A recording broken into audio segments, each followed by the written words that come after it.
So isang napakagandang balita nga po mga idol para sa ating mga Pinoy boxing fans. Ito po ay dahil naging matagumpay ang ating pambato na si WBO Super Featherweight Top Contender Charlie Suarez sa naging laban niya kontra sa matibay na Meksikanong si Manuel Avila. Bagamat po may record si Avila na 26 wins with 9 knockouts at 2 talo lamang, ay nagmistula itong mahinang fighter sa harap ni Suarez.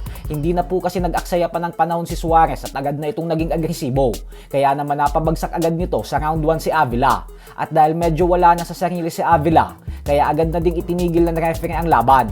Dahilan kung bakit nakuha ni Suarez ang panalo via first round knockout. Dahil sa panalong ito ni Suarez, kaya naman nasungkit niya ang WBO International Super Featherweight title. Habang ayon naman sa batikang trainer na si Robert Garcia, na siyang nagsilbing commentator sa laban, ay ito daw ang dahilan kung bakit tila natatakot at ayaw makipag-rematch ni Emmanuel Navarrete sa ating pambato. Sa kabilang banda naman mga idol ay matapos nga po ang matinding press conference kanina ng WBC Welterweight World Champion Ryan Garcia at ng British boxing superstar Conor Benn, kung saan nagkainitan ng dalawa at halos magsapakan pa, ay sinabi naman nga po ng ama ni Garcia na si Henry Garcia na hindi daw talaga sila makokontento kung makuha lang nila ang panalo via decision. Ito ay dahil maliwanag daw ang kanilang plano na knockout ang gusto nilang gawin na panalo kontra kay Conor Benn. Giit pa ng ama ni Garcia na alam niya naman daw na isang tunay na mandirigma talaga si Benn. Pero sa katunayan umano ay sobrang overrated ito. Sikat lang daw ito pero wala pa naman daw talaga itong napapatunayan sa mundo ng boxing. Dahilan umano kung bakit hanggang ngayon ay hindi pa ito nagiging isang ganap na world champion.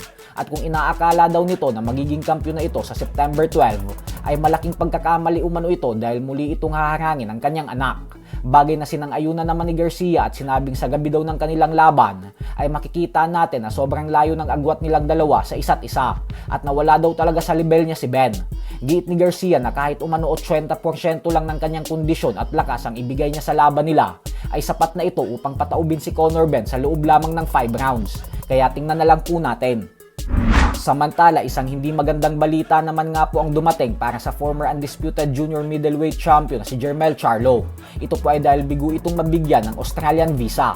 Kaya naman dahil dyan ay hindi na ito makakalaban sa undercard ng Errol Spence Jr. versus Team Zoo na siyang nakatakda ng ganapin sa susunod na linggo. Sobrang saklap po ng pangyayaring ito para kay Charlo dahil ito na sana ang magsisilbing pagbabalik niya sa ibabaw ng lona makalipas ang mahigit 3 taon na hindi paglaban sa boxing. Magmula po kasi nang malasap niya ang masaklap na pagkatalo sa kamay ng Mexican superstar Canelo Alvarez noong taong 2023 ay tila nawalan na ito ng ganang magboxing at ngayon na lang ulit ito nagbalik loob tapos nakansela pa ang kanyang laban. So hanggang dito na lang po muna tayo mga idol. Sports Talk PH, kakaiba ang laban ng mga Pinoy. Lakas at dedikasyon ng aros ng tinuon. Kamaong nagbabaga, ang sayo ay babaon. Mga Pinoy na ating